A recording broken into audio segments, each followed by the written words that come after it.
Una discusión tonta, una palabra fuera de lugar y de repente explotamos. Lo que falló no fue la inteligencia, fue otra cosa. Algo que rara vez nos enseñan a gestionar: las emociones. La conciencia humana no es solo una máquina de pensar, es también, y quizás fundamentalmente, una experiencia de sentir.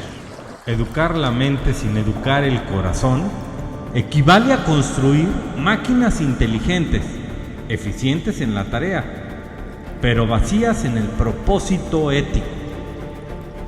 La alfabetización emocional no es un adorno, es la condición de posibilidad de cualquier aprendizaje profundo. Hoy te preparé tu desayuno favorito. Déjalo en la mesa, mujer. Siempre igual, nunca me escuchas. Ya déjalo. ¿Cuántas veces nos ha pasado? Una discusión tonta, una palabra fuera de lugar y de repente explotamos. O nos cerramos. O decimos algo de lo que luego nos arrepentimos. Y lo peor es que en el momento no entendemos qué es lo que pasó. Teníamos razón, teníamos argumentos, teníamos la lógica de nuestra parte, pero algo falló, algo se rompió. Lo que falló no fue la inteligencia, fue otra cosa. Algo que rara vez nos enseñan a nombrar, a reconocer, a gestionar. Algo que la educación tradicional ha dejado de lado durante siglos. Hablo de las emociones. Durante décadas nos han dicho que lo importante es el coeficiente intelectual, que ser listo, sacar buenas notas, acumular conocimientos, es la clave del éxito. Y no es mentira, pero es solo una parte de la historia. Porque la conciencia humana no es solo una máquina de pensar, es también, y quizás fundamentalmente, una experiencia de sentir.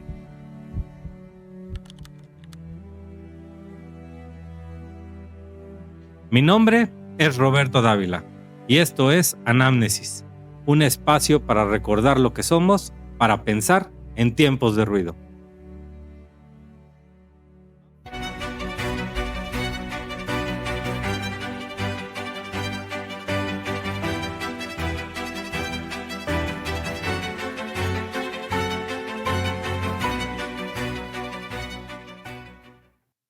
Hoy vamos a hablar de algo que parece obvio, pero que sistemáticamente ignoramos. Que necesitamos aprender a gestionar nuestras emociones, tanto como aprendemos matemáticas o lenguas. Que la alfabetización emocional no es un lujo, ni una moda de autoayuda. Es la base del discernimiento ético, de la convivencia y de la justicia. Vamos a descubrir por qué. Como dice nuestra línea narrativa, la conciencia no solo piensa, también siente.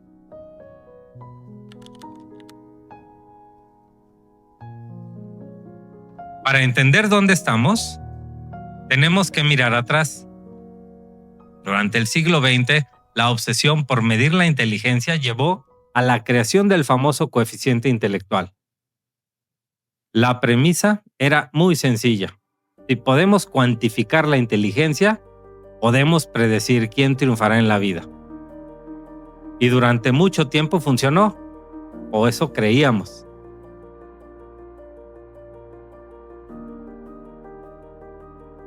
Pero a finales de los años 90, un psicólogo y periodista científico llamado Daniel Goleman publicó un libro que cambiaría la forma de entender la mente humana: Inteligencia emocional. Goleman revisó cientos de estudios y encontró algo sorprendente. Las personas con un coeficiente intelectual muy alto no siempre tenían éxito en sus relaciones, en sus trabajos, en su felicidad. De hecho, a menudo fracasaban estrepitosamente en lo más importante, en llevarse bien con los demás y consigo mismos. ¿Qué tenían entonces los que sí triunfaban? Los que construían relaciones sólidas, los que lideraban equipos, los que afrontaban las crisis con entereza. Tenían algo que Goleman llamó inteligencia emocional. La capacidad de reconocer las propias emociones, gestionarlas, motivarse a uno mismo, reconocer las emociones ajenas y manejar las relaciones. Imaginemos a dos candidatos para un puesto de dirección. El primero tiene un coeficiente altísimo. Sabe de números, de estrategia, de mercados. Pero cuando alguien le lleva la contraria, se enfada. Cuando su equipo comete un error, humilla. Cuando hay tensión, se bloquea. El segundo tiene un coeficiente intelectual notable, mas no excepcional. Sin embargo, sabe escuchar. Cuando hay conflicto, busca soluciones. Cuando alguien está mal, lo nota y pregunta. Su equipo lo respeta, no por miedo, sino por confianza. ¿Quién será mejor directivo a largo plazo? La evidencia dice que el segundo, porque los negocios, las organizaciones, las familias, las comunidades, todos son, en el fondo, relaciones humanas. Goleman fue más lejos aún. Encontró que las lecciones emocionales que recibimos de niños moldean literalmente la arquitectura de nuestro cerebro. Las emociones no son algo que pasa aparte, son parte estructural de cómo pensamos, de cómo decidimos, cómo aprendemos.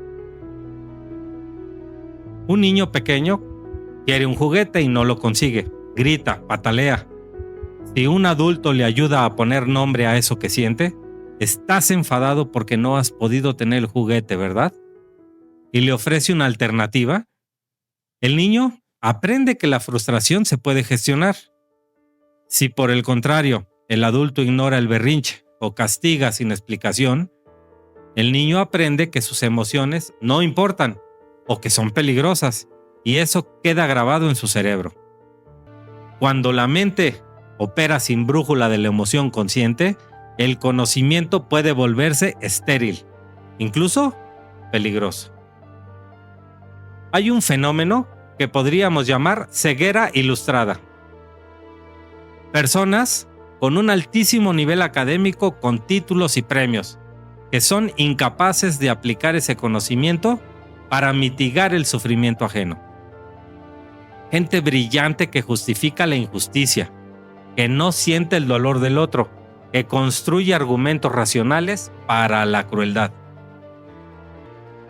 Educar la mente sin educar el corazón equivale a construir máquinas inteligentes, eficientes en la tarea, pero vacías en el propósito ético. Y de eso, desgraciadamente, tenemos muchos ejemplos en la historia.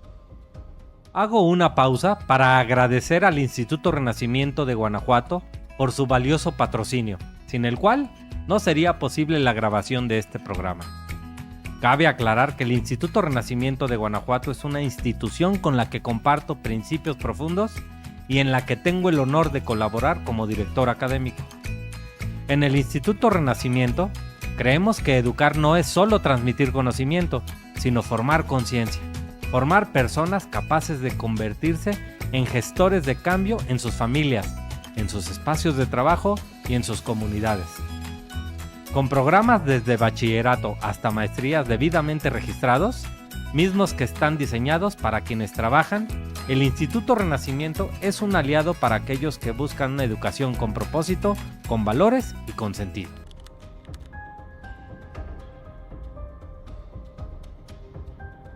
Pero vayamos más al fondo. ¿Por qué las emociones importan tanto en el aprendizaje? ¿No es suficiente con tener buenos profesores y buenos libros?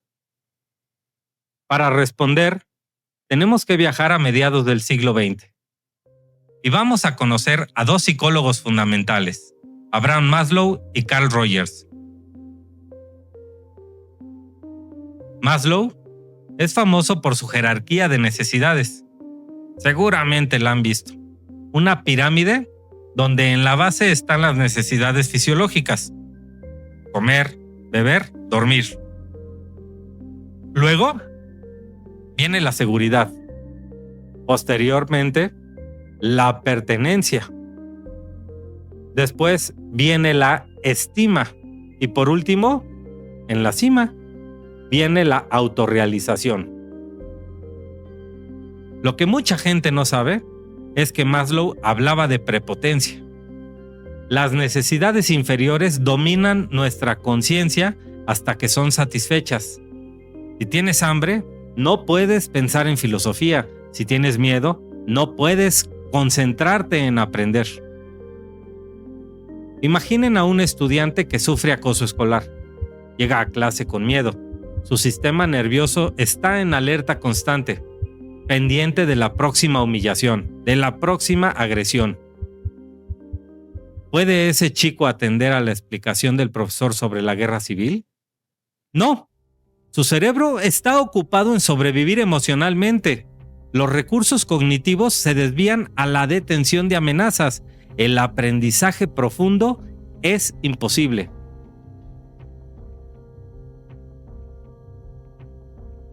Maslow lo expresó de forma contundente. Cuando las necesidades básicas están crónicamente insatisfechas, surge la psicopatología. No es que el niño sea tonto o mal estudiante, es que su organismo está en modo de supervivencia, no está en modo de aprendizaje. Carl Rogers, por su parte, añadió una pieza clave: la seguridad psicológica. Rogers descubrió que las personas aprenden de verdad de forma significativa cuando se sienten aceptadas y valoradas incondicionalmente. Hay un experimento mental clásico. Piensen en su etapa escolar. ¿Recuerdan algún profesor que les hiciera sentir que podían equivocarse sin ser humillados? ¿Alguien que les mirara con respeto, que escuchara sus preguntas aunque fueran tontas? Ese profesor, sin saberlo, estaba creando las condiciones para el aprendizaje. Porque cuando te sientes seguro, te atreves a preguntar, a arriesgarte, a equivocarte, y de los errores se aprende. Rogers lo llamó aprendizaje significativo. No es el que repite datos, sino el que transforma a la persona. Y ese aprendizaje solo ocurre en un ecosistema de cuidado mutuo, donde las emociones son validadas y utilizadas como información. Por eso, la educación emocional no es un adorno, no es un taller de fin de curso para que los niños estén contentos. Es la condición de posibilidad de cualquier aprendizaje profundo. Sin seguridad emocional, no hay atención. Sin atención, no hay comprensión. Sin comprensión, no hay conocimiento. Y sin conocimiento, no hay libertad.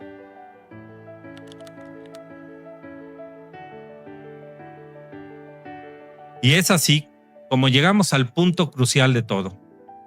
¿Por qué todo esto importa para la ética? ¿Qué tiene que ver saber gestionar la ira o reconocer la tristeza con ser una persona justa? La respuesta es más sencilla y más profunda de lo que parece. Solo quien ha aprendido a nombrar, a sentir y a comprender la arquitectura interna de su propia tristeza, de su propia ira, de su propia alegría, tiene el andamiaje necesario para comprender la emoción ajena. A eso se le llama empatía. Y sin empatía, la ética es solo un conjunto de reglas impuestas desde fuera. No robes porque te castigarán. No mientas porque está mal. Son normas frías que se pueden acatar por miedo, pero que no transforman. Con empatía, la ética se convierte en un imperativo de acción que nace de la comprensión profunda del otro. No ayudo porque deba, sino porque siento el dolor ajeno como propio. No miento porque quiero ser digno de confianza, no porque me vigilen. Goldman, en su libro posterior, Inteligencia Social, exploró la base neuronal de todo esto y descubrió algo fascinante. Los humanos tenemos una inclinación innata hacia la empatía, la cooperación y el altruismo. Nuestro cerebro está cableado para conectar con los demás. Existen unas neuronas llamadas neuronas espejo. Se activan tanto cuando hacemos algo como cuando vemos a otro hacerlo. Si ves a alguien sufrir, tu cerebro activa las mismas regiones que si sufrieras tú mismo. Estamos biológicamente diseñados para la compasión. Imaginemos a un juez que debe sentenciar a un adolescente que ha cometido un delito. Uno con poca inteligencia emocional aplicará la ley fríamente. Delito X, pena Y. Fin. Otro juez con inteligencia emocional puede percibir el miedo, la soledad, la desesperanza en ese chico. Eso no significa que lo vaya a absolver, pero su sentencia buscará también la reinserción, la oportunidad, la justicia restaurativa. Porque ha visto a una persona, no solo a un expediente. El discernimiento ético no es una fórmula racional, es la capacidad de sopesar el impacto afectivo de una decisión sobre uno mismo y sobre la comunidad. La justicia no es la aplicación fría de la ley, es la acción que busca restaurar la seguridad emocional y el bienestar del otro. Goldman, en Inteligencia Social, dedica capítulos enteros a la biología de la compasión y al instinto del altruismo. No es que tengamos que aprender a ser buenos, es que ya estamos diseñados para ello. Pero esa semilla necesita ser cultivada, necesita un entorno que la riegue, que la valide, que la nombre. Por eso, la alfabetización emocional no es un adoctrinamiento, no es imponer una moral, es simplemente cultivar una disposición natural hacia el bien común. Es quitar los obstáculos que impiden que nuestra humanidad más profunda emerja.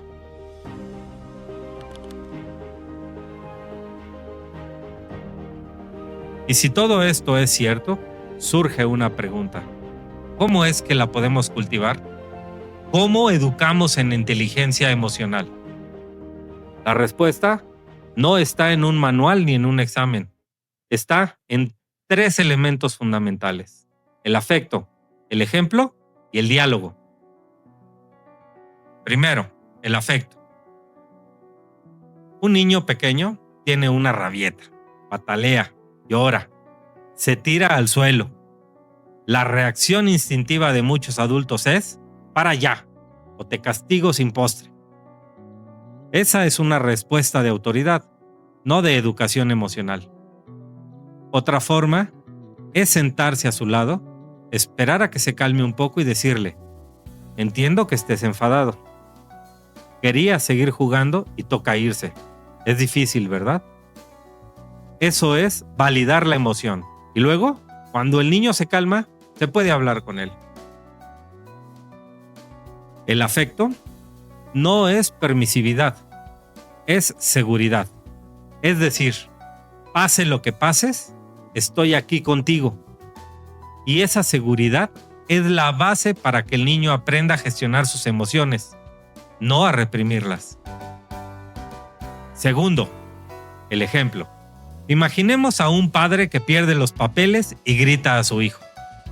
Luego se da cuenta, respira hondo y le dice: lo siento, hijo, no debí gritarte. Estaba yo cansado y frustrado y no era tu culpa. ¿Podemos empezar de nuevo? Ese padre está haciendo algo extraordinario. Está modelando cómo se gestiona una emoción desbordada. Está enseñando que equivocarse es humano. y que pedir perdón es posible. Los niños aprenden mucho más de lo que hacemos que de lo que decimos. Si queremos educar en inteligencia emocional, tenemos que practicarla nosotros mismos. Tercero, el diálogo. Carl Rogers, en su obra Freedom to Learn for the 80s, dedicó páginas enteras a la relación interpersonal en la facilitación del aprendizaje. Sostenía que el diálogo auténtico, donde realmente escuchamos, donde acogemos las palabras del otro sin juzgar, es el vehículo para interiorización de valores. Una familia que cena junta, sin móviles, y donde se puede hablar de cómo les ha ido en el día, de qué te ha puesto triste hoy, de qué te ha hecho enfadar, qué has disfrutado. Ese espacio de diálogo seguro permite que los niños nombren sus emociones, que las conecten con sus acciones y empiecen a entender que sus actos tienen consecuencias emocionales en los demás. Es en ese intercambio conversacional donde el código ético externo se transforma en convicción moral interna, donde el no se hace se convierte en yo no quiero hacerlo porque sé que duele.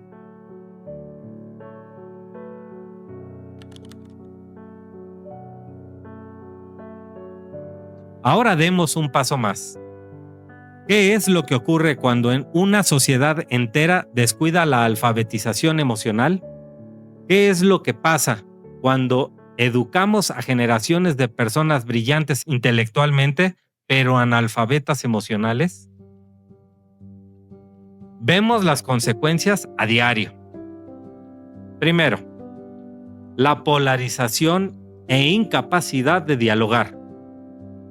Cuando no sabemos gestionar la ira, cualquier discrepancia se convierte en enemistad. Cuando no sabemos reconocer nuestras propias inseguridades, las proyectamos en el otro y lo convertimos en chivo expiatorio. El debate público se convierte en griterío. La política en guerra de trincheras, porque nadie ha aprendido a ponerse en el lugar del otro.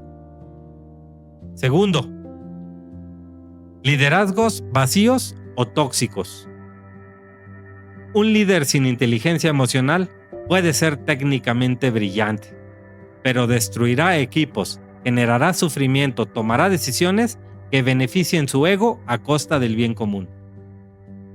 Todos hemos conocido a ese jefe que humilla en público, que no tolera errores, que siembra miedo.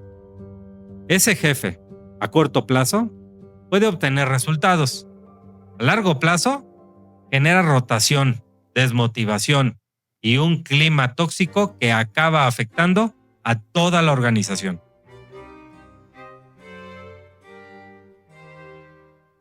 Y tercero, fragilidad emocional y salud mental. Las estadísticas de ansiedad, depresión y soledad no dejan de crecer, especialmente entre los jóvenes. No es casualidad. Hemos criado generaciones que suelen sacar sobresalientes, pero no saben qué hacer con su tristeza. Que tienen miles de seguidores en redes, pero no tienen con quién llorar.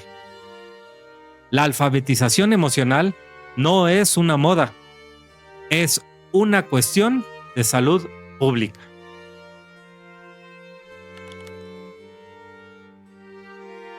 Llegamos al final de este quinto programa de Anamnesis. Hemos hablado de emociones, hemos hablado de Goldman, de Maxwell, de Rogers, hemos puesto ejemplos de aulas, de familias, de jefes y de niños. Pero al final, todo se reduce a una idea sencilla.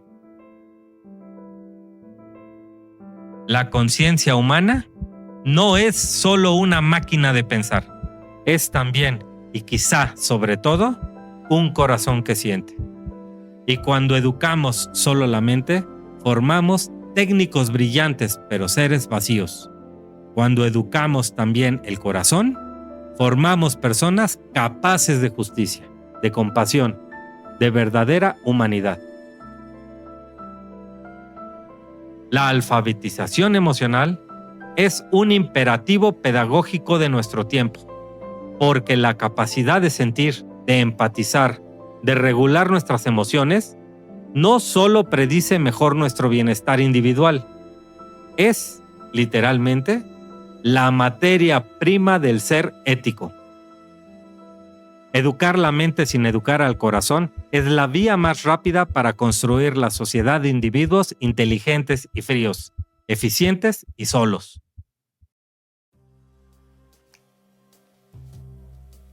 Les propongo un ejercicio para esta semana. Durante los próximos días, cuando sientan una emoción fuerte, ira, tristeza, alegría desbordada, deténganse un segundo. Nómbrenla.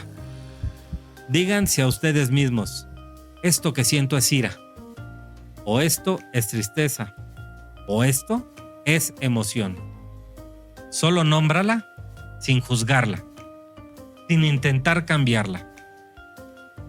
Obsérvenla como quien observa una nube pasar. Ese pequeño gesto es el primer paso de la alfabetización emocional. Y de ahí, como hemos visto, nace todo lo demás. Si este video les hizo sentir algo, y les ayudó a entender mejor sus propias emociones o las de alguien cercano, les invito a compartirlo. Tal vez haya alguien en su vida que necesita escuchar esto. Un amigo que está pasando un mal momento, un hijo que no sabe gestionar su frustración, un compañero de trabajo que parece frío, pero que quizás solo tiene miedo. Compartir es también una forma de cultivar emociones. Es decir, esto importa, paremos un momento a sentir. Y si se sienten con ganas, déjenme un comentario, cuéntenme. ¿Cómo gestionan ustedes sus emociones? ¿Qué les hubiera gustado aprender de niños que no aprendieron? Prometo leerlas. El like ayuda a que esto llegue a más gente, pero lo que verdad importa es que ustedes se lleven algo, una pregunta, una práctica, una emoción nombrada.